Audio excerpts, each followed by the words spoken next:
I want to buy 1 million landed house, but he refuses to move in unless his name is on the SPA, even though he is paying zero. So should I just buy it under my name alone and risk my marriage? So if you're not paying, you don't have a say in everything, right?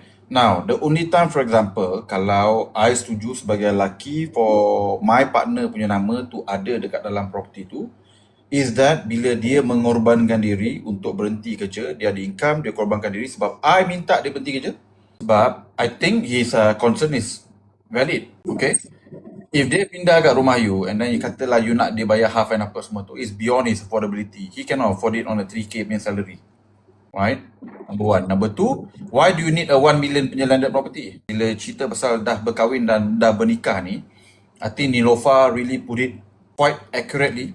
And itu definition I setuju lah. You kena berdamai dengan kemampuan suami. Right? I baru je dapat I think DM whereby husband bayar pagar kot. Bayar pagar saja, lepas tu nak cerai ni, and husband tu tiba-tiba minta 50% daripada rumah tu. So I belum lagi ulas pasal benda ni, but I think itu lelaki lemah, lelaki pondan lah basically. Kau tak bayar, lepas tu kau minta 50%. So ni bukan I nak menangkan lelaki ataupun I nak menangkan perempuan, this is my personal punya POV. You tak bayar, kau duduk dendam, you don't have a say. Alright, daripada segi aset tu lah But daripada segi Islam, hukum dia I think is very clear lah. You kena patuh suami. And you have to decide lah.